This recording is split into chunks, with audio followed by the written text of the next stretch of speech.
Ftoj për fjalën e rastit Zotin Sokol Nano.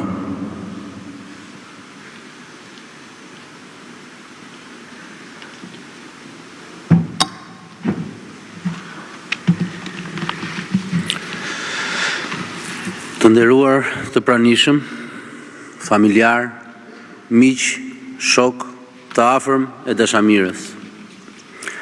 Jam thellësisht i prekur nga gjithë vëmendja për kujdesja dhe dashuria juaj që kam ndjerë për babain tim në këto ditë të vështira për familjen tonë. Ju jam mirënjohës për fjalët e ndjera, mesazhet e panumërta, telefonatat nga të katërt anët të botës në nderim të tij. Në emër të familjes, ju shpreh mirënjohje shqiptarëve ku do ndodhen, në Shqipëri, Kosovë, Maqedoni, Malinezi dhe diasporë. Familjen time ka lidhur thellësisht fati me popullin shqiptar, dhe ne kemi ndjerë mbështetjen e njerëzve që e kanë dashur Fatosin dhe familjen tonë shpesh dhe të qartë. Por sot është një ditë ndryshe. Sot Fatos Nano, babai, bashkëshorti, gjyshi, daja, miku, lideri, ikën nga kjo botë, por vetëm fizikisht. Imat ishte i pari që më foli për demokracinë. I pari që nuk e kishte frikë humbjen, sepse ai ishte një kalorës, dhe më dha mësim me forcën e shëmbullit. Ai më mësoi shumë çka, garën e vërtet, udhëheqjen si përgjegjësi, ringritjen. Ai ishte njeriu shumë dimensional, që më foli për socialdemokracinë, për ekonominë e tregut, për Shqipërinë europiane, për distancimin nga Afrika, sepse ai e donte lirinë si frym, jo si slogan. Ai besoi gjithmonë se politika shkonte përtej luftës personale. Ai ngrinte ura, nuk ndërtonte mure. Ai mbodhi ide, kulturë dhe qytetari. Ishte i butë dhe hokatar, tolerant me gjithëkënd që mendonte ndryshe, brillant në argument, i ashpër dhe i drejtë kur kërkoi vendim dhe kurajo. Sot i them Lamtumir Timeti dhe faleminderit për trashëgiminë e vyer që na la. Faleminderit kampion për guximin, për kulturën, për qytetarinë, për batutat, për kokëforcinë dhe për zemrën. Për lirinë që na mësove ta mbrojmë brenda dhe jashtë vetes. Ne do të të kujtojmë si baba, si shok, si burr i rrallë shteti që vuri atë dheun përpara vetvetes. Faleminderit.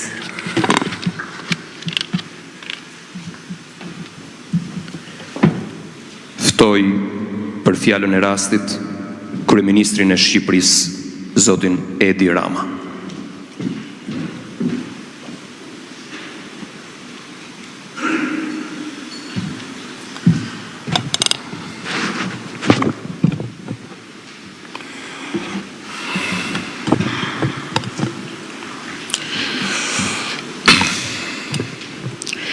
I thonë një fjale vdis pa të të dua. Sa të doja i dashur Fatos të uleshim sonte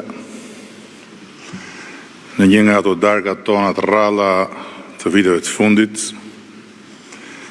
plot me shijen e ajrit pastruar mes nesh, e t'i kalonim deri vonë në atë revistën tonë të ngjarjeve e të personazheve të ndryshëm, tërë që tha e që shkrua për ty, qysh se doli lajmi që këtë herë t'i ike për gjithë një.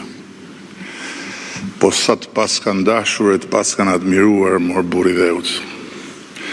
Po dhe ata që se lanë shkop ndën rrota pa të vënë, dhe gurë në kuriz pa të hedhur, me zi që pas këshim pritur, të ta tregonin dashurin e adhurimin, sa po ta merrin vesh që nuk do t'i hapësh më sytë. More deri dhe ata që të kallën në burg, duke të akuzuar si vjedhës, dhe që erdhën të vrasin në zyrë, duke të mallkuar si vrasës, e që të lëshuan mbi fytyrë për vite e vite tëra me radhë, tërë të zezat e gjuhës shqipe, veç ta shije se si ti kanë qëndisur, aq bukur, fjalët e admiratës tyre. Plasja më vjen, që si jemi do të sonte për një darkë që s'do kishte të paguar. Po ndërkohë, në vend se të qeshja ca me ty sonte, mua më duhet të rendis fjalët e një lamtumire, të cilën, të them drejtën, nuk e imagjinova do të fare hiç, as pasi miku ynë Solis më shkroi me keqardhje të madhe se kishe hyrë në një koma irreversibile. Mendova atë çast vetëm gruan tënde të pahepur, Gjojin, që do të vazhdonte të rrinte te koka edhe për kush e di sa vjet të tjerë, si një roje besnike e gjumit tënd pambarimt.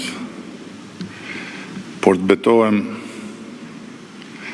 asfare nuk të mendova ty, as se si jo, të shtrirë në një arkmort për të ikur me të vërtet nga kjo jetë, të cilën e deshe dhe jetove, duke ja marrë sa mundet të tëra orët e voglat natës, e duke ja pirë gotat e fatit me fund, ashtu si vinin, dhe duke ja tymosur kapituit me poat ëndje, qoftë kur ngjiteshen maj, e qoftë kur preke fundin, apo kur të hiqesh e bënjan. Po ja që erdhi befasisht për mua kjo ditë zije dhe mëra puna e vështirë e të parës lamtumir, që kryetari i familjes më të madhe politikës shqiptarëve i jep jo thjesht një paraardhësi, por të parit kryetar themeluesit të familjes sonë. Dhe teksa rrotullohesha me sy anë përqark faqes bardhë në ekran, duke përpjekur të nxjerr nga duart fjalët e kësaj lamtumire, mu ndërmend ajo historia jote me vdekjen e Mao Zedongit. Dhe mu duk vetja fiks si ai drejtori i metalurgjikut, që duhet u thoshte diçka kinezëve të mbledhur në sheshin e madh të kombinatit, pas lajmit të ndarjes nga jeta të kryetarit Mao. I hutuar për situatës papritur, drejtori kërkoi mendje lart në komitetin qendror, se ç'duhet bënte me turbën e kinezëve të grumbulluar në shesh që të ishte në lartësinë e ngjarjes. I thanë se do të pyesin lart fare dhe do t'i kthenin përgjigje. Por kur përgjigja po vononte dhe kinezët nuk luanin vendit, i shkreti drejtori ra përsëri telefonit në kërkim të orientimit nga lart. Na thoni ç'të bëjmë, tha se nuk pret puna. Përgjigja që mori ishte çarmatose. Orientim nga lart fare nuk ka, kështu që bëni siç keni bërë herë të tjera. Natyrisht që këtë herë është shumë ndryshe nga herët e tjera, edhe sepse njeriu që ikën sot pa kthim nga Tirana, ku lindi, u rrit, u adhurua, u anatemua dhe bëri histori, është një rast të eti veçantë, për të përcjellë me fjalët e rastit pa u bërë qesharak.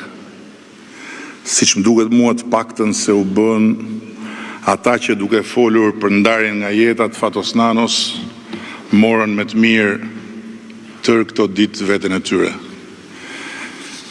Me Fatosin në ndam, thyem dhe rindam buk.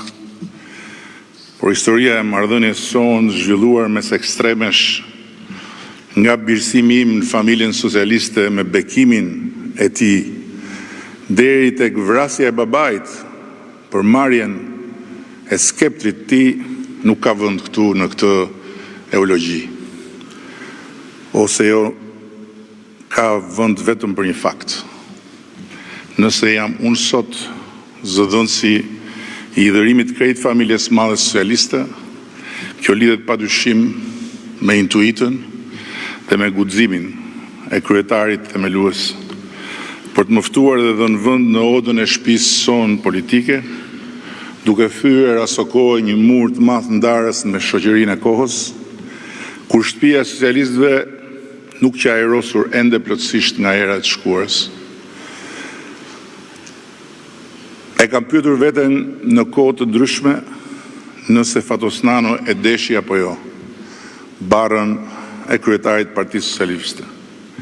E nëse vërtet e mori përsipër apo ajo i ra mbi shpatulla me të tërë vlerësinë e faktit kryer ato ditë e net kur armata e shpartalluar komuniste kryente funeralin e Partisë Punës në mes shkretirës me flamurin e rreckosur të diktaturës proletariatit në gjysmë shtize dhe me moralin e rënë nën shuajt e këpucëve të shqyra nga marshimi 45 vjeçar drejt horizontit kuq, që vetëm largohej derisa u zhduk në gurmazin e konsumuar të komunizmit, i cili tamam në sallën e madhe të këtij pallati kongresesh nxirrte thirrjet e fundit për luftë me tërë planetin, teksa era e papërmbajtshme e ndryshimit që frynte e përplasej mbi kongresmenët e kthente vajtimin e egërs dhe dëshpërimit tyre në një fishkëllim, sa qjerse, aq edhe qesharake, kur nga foltoria shpallej dorëzimi përpara realitetit.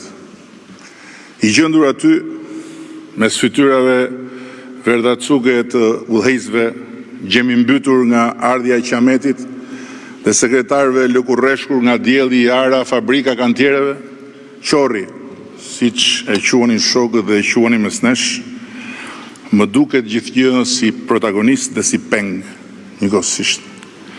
Fytyra e dy kumtimt e kuadrit të ri të partisë, që punonte në Institutin e Marksizëm-Leninizmit dhe e profesorit Garip të ekonomikut, që tregonte barsaleta tallse për regjimin duke pirë raki dhe që luante Beatlesat dhe Rolling Stonesat me kitarën e tij.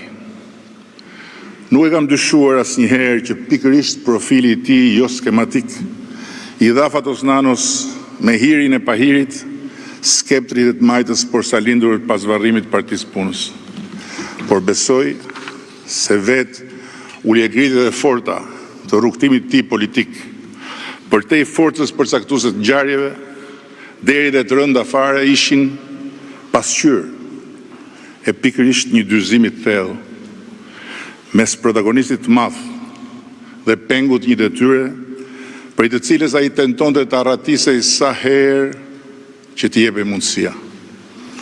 Por ama që pikërisht ai dyzim, pjellë e natyrës tij jo dogmatike dhe as pak sistematike, i kombinuar me burgosjen absurde, e cila ekspozoi të gjithë dogmatizmin primitiv të pekmarsve, jo vetëm të Fatosit, por të vetë Lëvizjes Demokratike, që u bë fati i Partisë Socialiste dhe e bekoi Fatosnanon si lider të pak konkurrueshëm të socialistëve, duke i dhënë Partisë Socialiste një frymarrje të re dhe një perspektivë reale për të kthyer në forcë dominante e politikës shqiptare.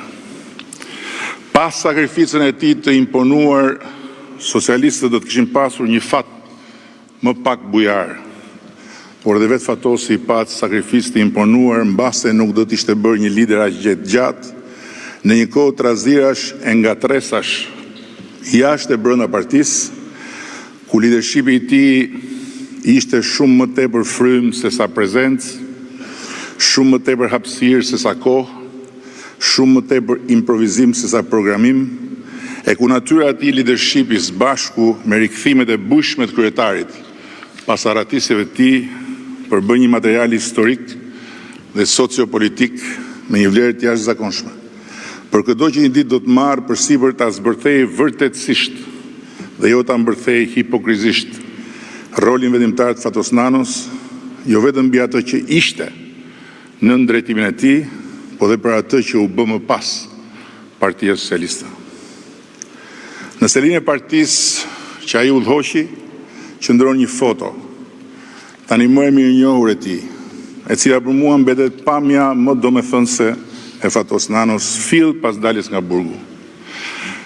Mbefason gjithnjë ndryshimi i hatashëm mes atij Fatosi dhe Fatosit prangosur para gjykatësve që e burgosën.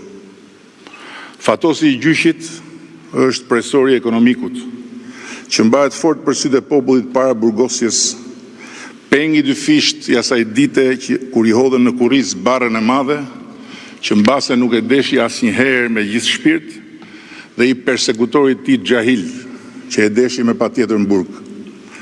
Ndërsa Fatosi tjetër, ai i Selis, i sapo dali nga burgu, me dorën e majt që tregon përpara dhe syt që shkërqejnë plot xixa, është një kafshë rrallë politike, që përtej të gjithave dhe pavarësisht të tërave, kanë radhën më të parë meritën e madhe që Partia Socialiste nuk lëvizi asnjë moment nga graviteti i interesit kombëtar, çka përbën sot e gjithë ditën një tabu për PS-n dhe e bën PS-n krenare për qenien e saj, një zëdhënëse, një mbrojtëse dhe një promotore e palëkundur e interesave madhore të vendit dhe të kombit shqiptar.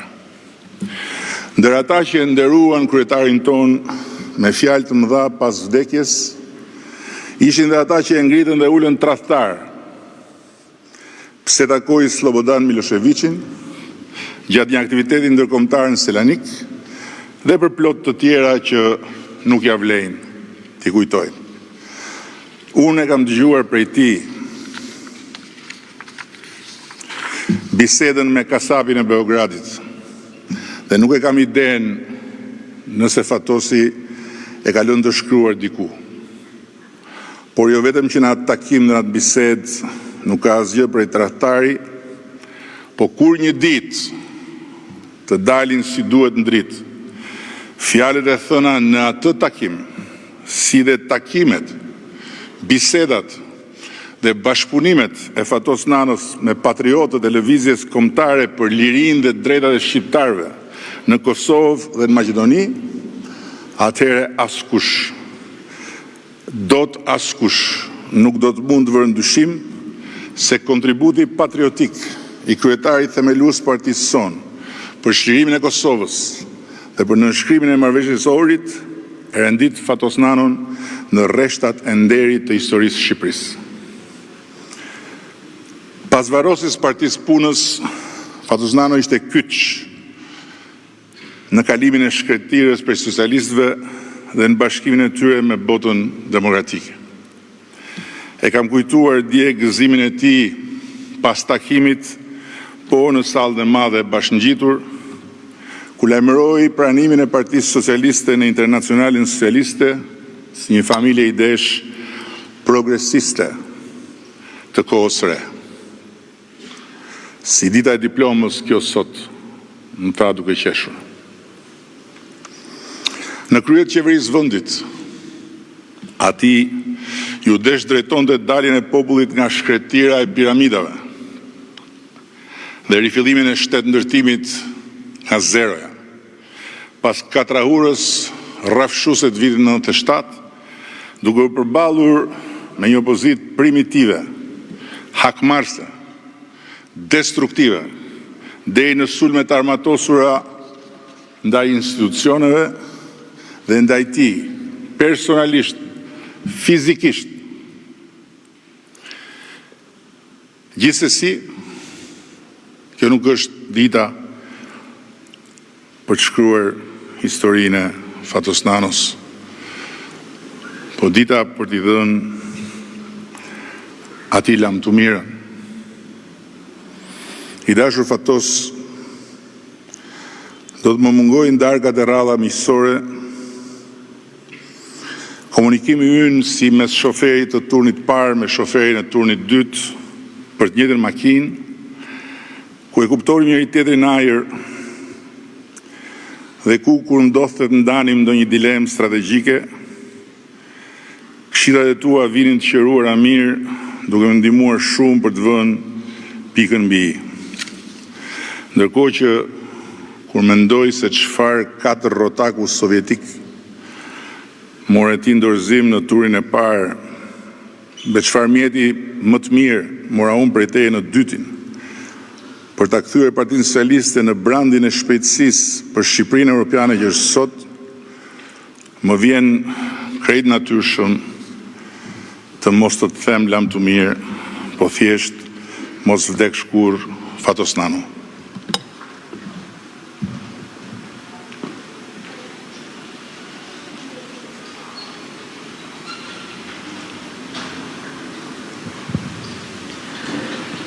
Përpara se t'i japim lamtumirën ish kryeministrit të Shqipërisë, Fatos Nano, i dekoruar me kordonin e madh me yll të mirënjohjes publike, ju ftoj të nderojmë himnin kombëtar.